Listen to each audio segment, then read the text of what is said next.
Всем привет, меня зовут Катарина.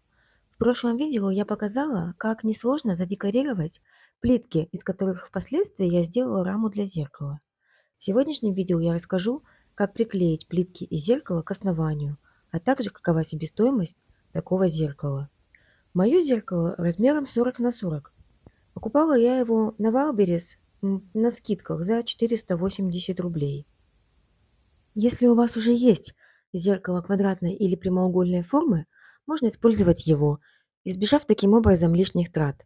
Единственное условие – зеркало должно иметь четкие размеры, так как плитка у нас размером 10 на 10 и не подойдет зеркало, ну скажем, размером 45 на 65. Для моего зеркала мне понадобилось 20 плиток. Я использовала объемные плитки из МДФ. Они легкие и хорошо смотрятся. Стоимость одной такой плитки 35 рублей. В итоге плитки мне обошлись в 700 рублей. Нам также понадобится клей-столяр для дерева и жидкие гвозди для зеркал. Оба этих клея стоят в пределах 200 рублей. Грунт. Я покупала его в Леонардо за 190 рублей. В принципе, подойдет любой акриловый грунт, адгезионный. Мебельный грунт тоже может подойти для этих целей. Краска. У меня это Fractal Paint, меловая краска в объеме 50 мл. Стоимость такой краски 260 рублей. Мне ее хватило, даже еще осталось немного. Сейчас на рынке представлен огромный выбор меловых и акриловых красок на любой вкус и кошелек. Выбор за вами. Следующее, что нам понадобится, это художественный воск. Я такие воски просто обожаю, они незаменимы в декоре. Стоимость такой баночки около 300 рублей. На мое зеркало ушла примерно 1/10 часть вот такой вот баночки.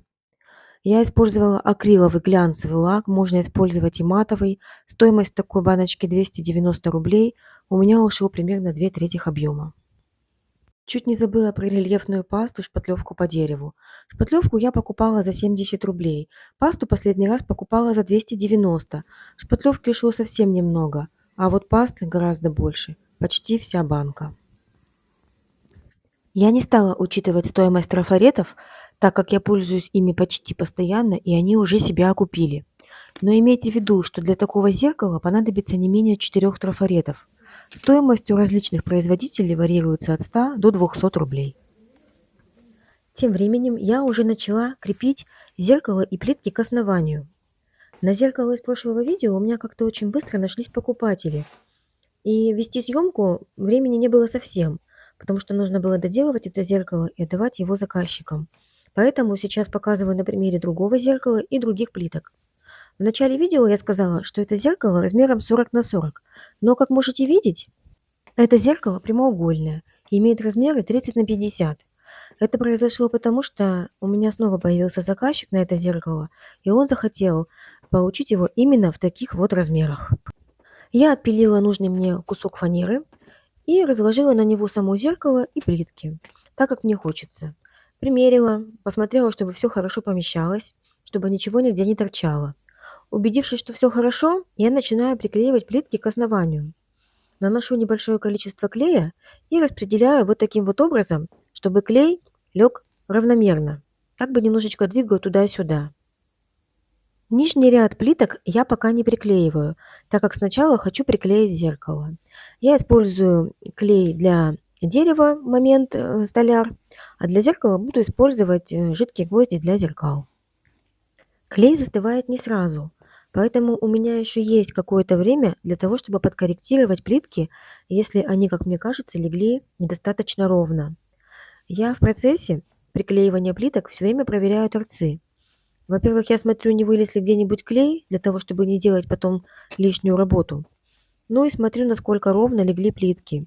Ведь если они будут где-нибудь торчать и клей застынет, мы ничего с этим уже сделать не сможем. Я приклеила боковые плитки и верхний ряд. Теперь я снова проверяю торцы, не вылез ли где-нибудь клей, ровно ли лежат плитки. Убедившись, что все хорошо, я начинаю вынимать аккуратненько зеркало, для того, чтобы нанести на него клей. Вынимаю очень аккуратно, так как плиточки все еще не застыли и могут быть подвижными. Я нанесла вне камеры клей для зеркал. Сейчас буду аккуратненько это зеркало укладывать на свое место.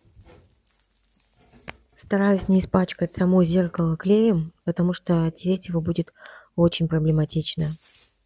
Уложила, немножечко прижимаю, двигаю, если оно еще, как мне кажется, недостаточно ровно лежит.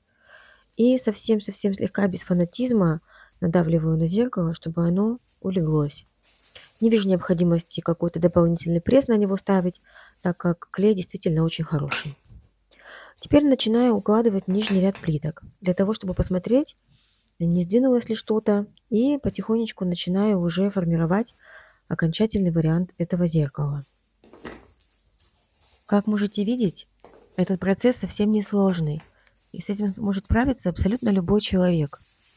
Я уложила плитки, еще раз аккуратненько все посмотрела, проверила, и начинаю приклеивать нижний ряд плиток точно таким же образом, как и все предыдущие.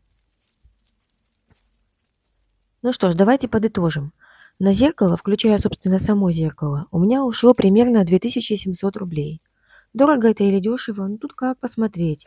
Если узнать, за какую стоимость обычно продают такие зеркала, то это зеркало вышло мне, ну, очень недорого.